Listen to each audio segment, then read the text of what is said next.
for war.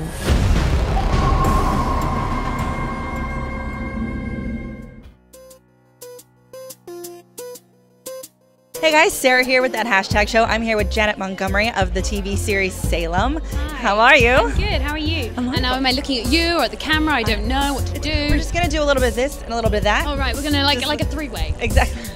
I am here with Shane West, star of the show Salem. How are you today? I'm doing very good. Flew in from New York today, straight to LAX, into the car, to Anaheim for WonderCon. So there's a little bit of jet lag.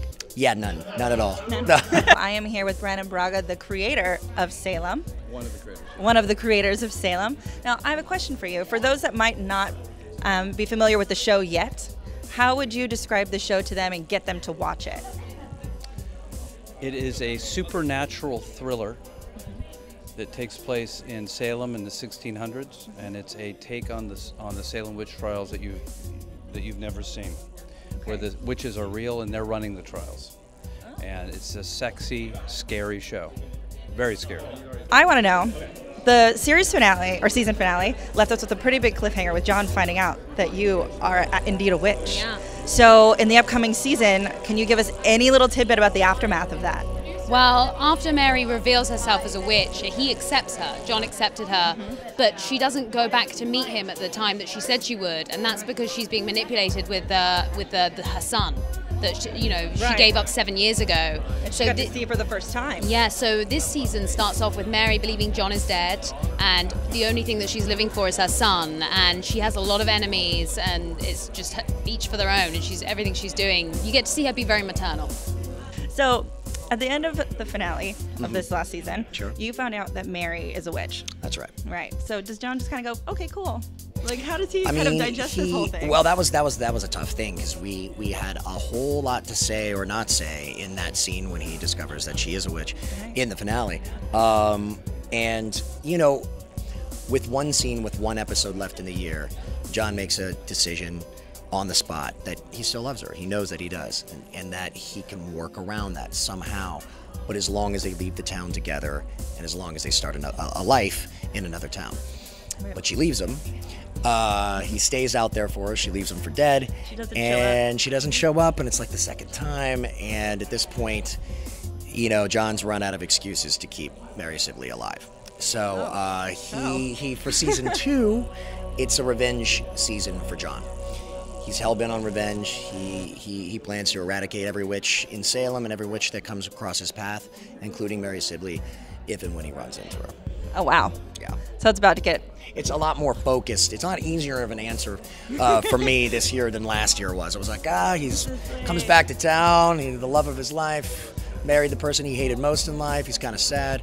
This year it's a little bit more like, Clint Eastwood, I guess. For season 2, what are some the big things that we can be looking forward to? We know Lucy Lawless is coming.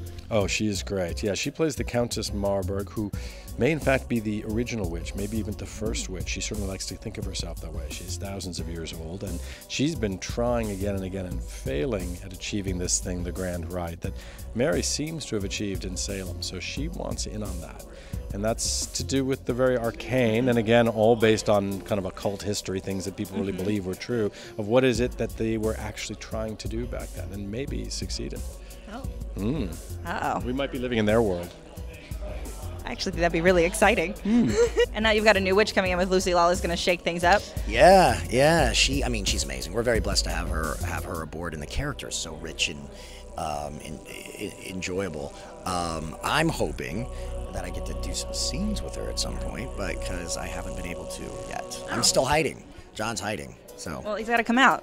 I know. And play with the witches. That's right. Well, he has. He's doing that. He's just not playing as much with the main cast. He's off killing recurrings and all sorts of spoilers happening right now.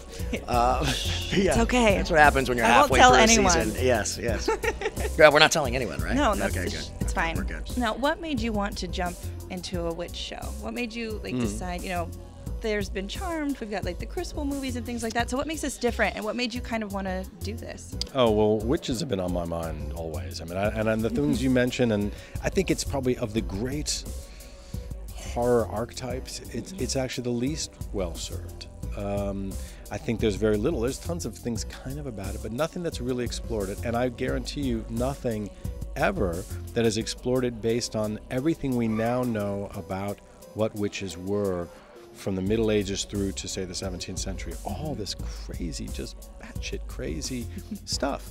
The other thing I'll throw in there has never been a culture on Earth that did not believe in and fear witches, male and female. So it's one of the most powerful, scary ideas out there. And in a funny way, not to contradict someone as all-knowing as you, but to me, it was like, if you're going to do a vampire, or if you're going to do almost any of the other kinds of classic monsters, then you are fighting against a whole genre history. But I really felt like, no, with witches, that actually there was kind of a clear field, because it felt to me like no one had gotten even close.